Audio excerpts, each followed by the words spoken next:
Welcome back to the All Things Basketball Podcast. I'm your host, Vic Lopez, as always, and now is the perfect time to talk about Coach of the Year. It's a big conversation around this time. The season's finally coming to an end, which is crazy. Time just flies.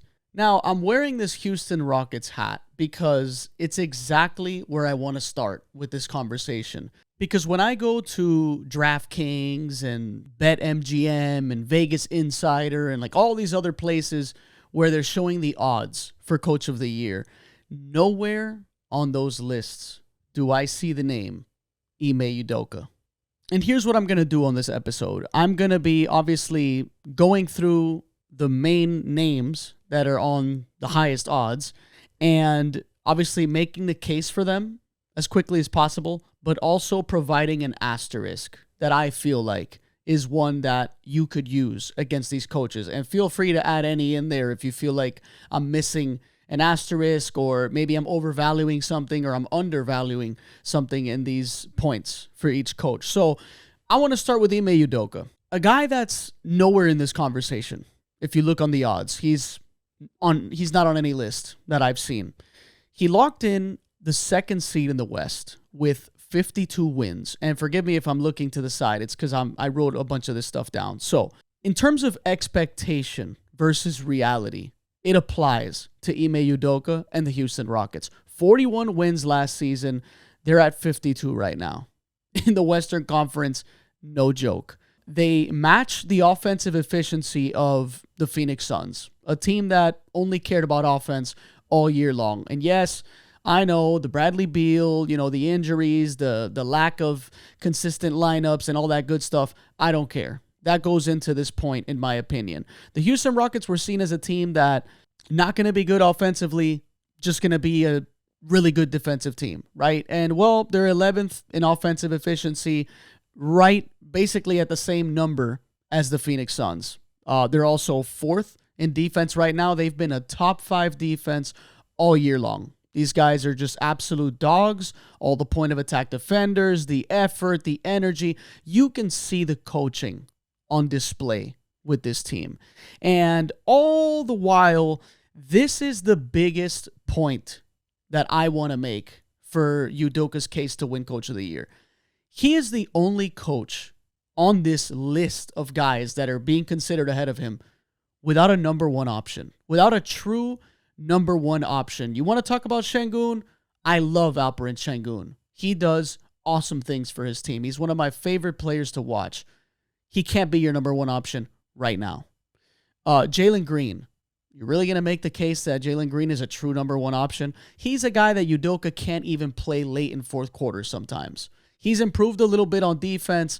I still haven't seen that offensive jump that they may consider a reason for them trading him next season. And I'm talking about Jalen Green, in case you forgot. Not a true number one option either. Who else on this team would you consider a number one option? Fred VanVleet? Love Fred VanVleet. Love what he's done for this team. He has been essential to the two-man game with Şengün. He's been essential to getting the ball where it has to be, but he can't be your number one option. And with that, I rest my case with the Ime Udoka point. For my money, he should be like second or third in consideration at the very least. Now, let's get to the number one on the list of these odds. And at number one on most of the lists that I saw was Kenny Atkinson, right? Big jump in the standings. First year with the Cavs, 48 wins last season, and he comes in and they've got 62 right now. Obviously, they made a massive jump offensively. They were 16th in offensive rating last year. They've been the top offense pretty much all year long. They're number one right now, 121.4 offensive rating. They obviously picked up the pace. That's another noticeable thing that you see with this team. They were 24th last season in pace. They're all the way at 11th right now. Now, here is my asterisk for Kenny Atkinson. And please don't take this the wrong way if you're a Cavs fan. Please don't take this the wrong way if you think I'm hating or kind of trying to devalue the season that he's had with this team. He inherited a great situation, okay? He's had a healthier season from not one, not two, but three of the main guys on this team. Darius Garland last season, 57 games played. He's at 73 right now. Evan Mobley, 50 games played last year, 69 this year. And then Donovan Mitchell, 55 games played, 71 this season. You're going to tell me that the Cavs don't win at least maybe 8 to 10 more games if they have those three guys for about 10 more games? Hard to make a case against that. That's the asterisk I have. Do I think he deserves the Coach of the Year award? Yes, I think he does deserve it. As I believe these other coaches deserve Coach of the Year. It's just an asterisk, right? Let's get to the second name on this list, which I think is an incredible story because it's the guy that they fired, and it's also a guy in his first year with this new team. JB Bickerstaff with the Detroit Pistons. In terms of expectations versus reality, I don't think there's a better example than JB Bickerstaff with the Detroit Pistons. 14 wins last year to 43 wins this season. And they're not just a play-in team. They've locked in a playoff seed. And I think that's very impressive. They're a top 15 offense, which I don't think a lot of people were going to expect from them. And they're also 8th in defense. Great job by JB Bickerstaff. This team has really turned around. The identity seems to be there. It's this tough, grind-out team that also finds a way to score the ball through those nice pick and rolls with Cade Cunningham. You got the sharp shooting of Malik Beasley. You got Jalen Duren and Isaiah Stewart just being those tough guys and being enforcers as well and really standing out in a lot of those fight videos. That was just a joke. Obviously doing this in his first year as the coach, which I think should also be thrown in there as another plus for his case to win Coach of the Year. And here's my asterisk. And again, please don't take it the wrong way. He does have a significantly better team than they had last year. Say what you want about Tobias Harris and Tim Hardaway Jr. and Malik Beasley. These are pros that win you games, right? You got Malik Beasley, who is just shooting the lights out this year. We know his shooting potential. He's a very streaky player, but when he's shooting it well, he is just one of the best out there.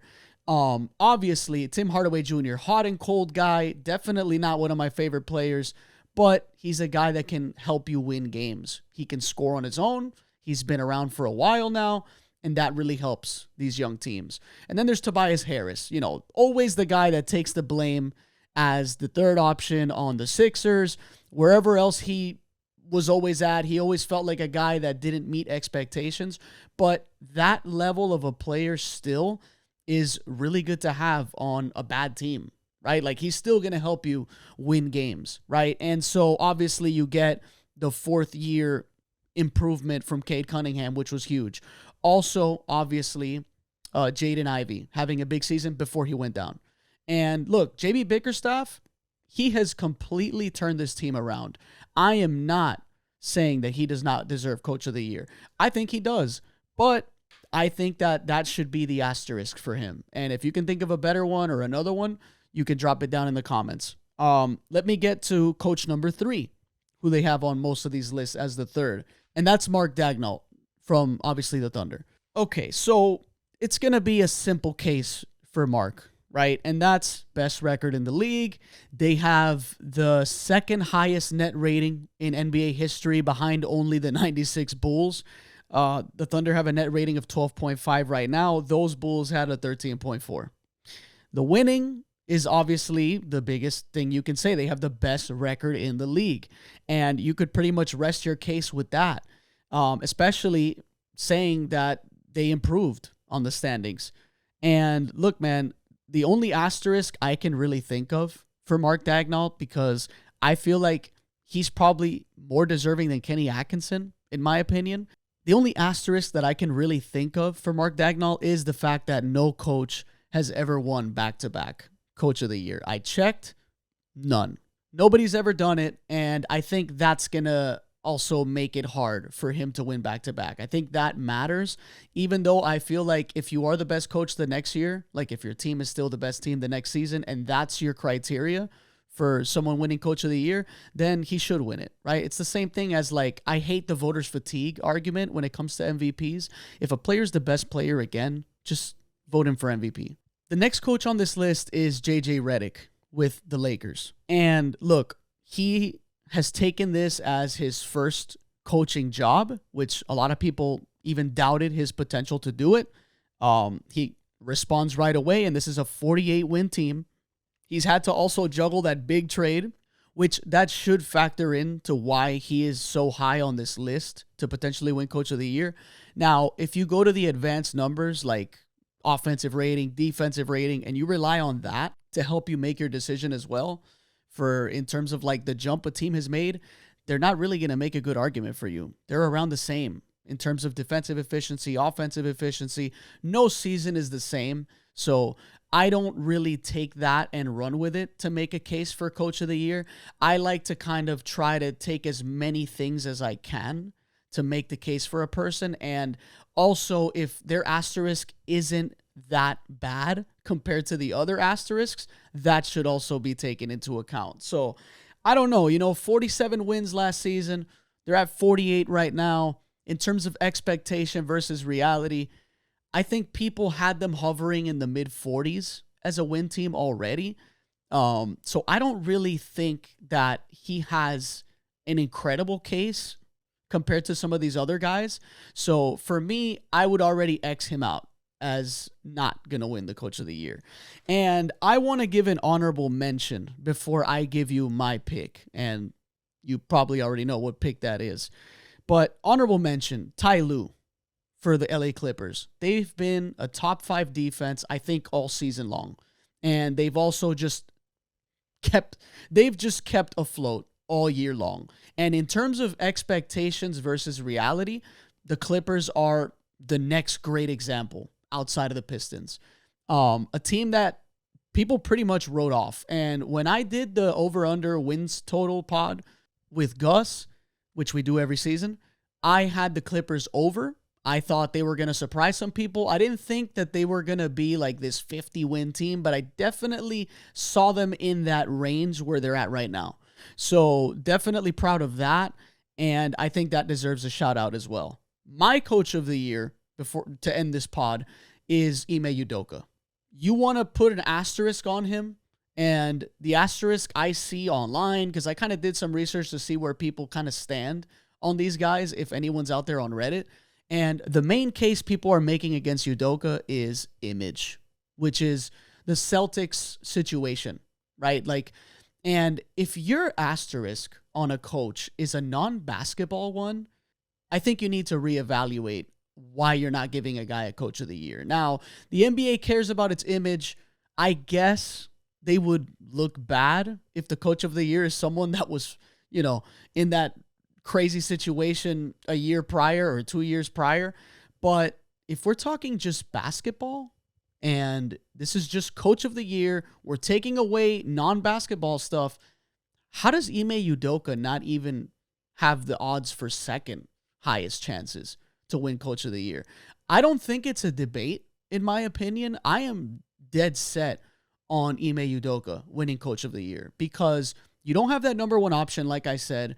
You also didn't have the expectation of even being like a top 3, top 4 seed. I think most people probably had them as a playoff team at the most, and a playoff team that wasn't going to have home court advantage. I really think that's what most people thought about this team going into this year. And here they are with the second best record in the West and no number one option to show for it. That's going to do it for this one. Thanks for watching. Thanks for listening. Let me know if you disagree and you think some other coach should win coach of the year. I will catch you guys on the next one.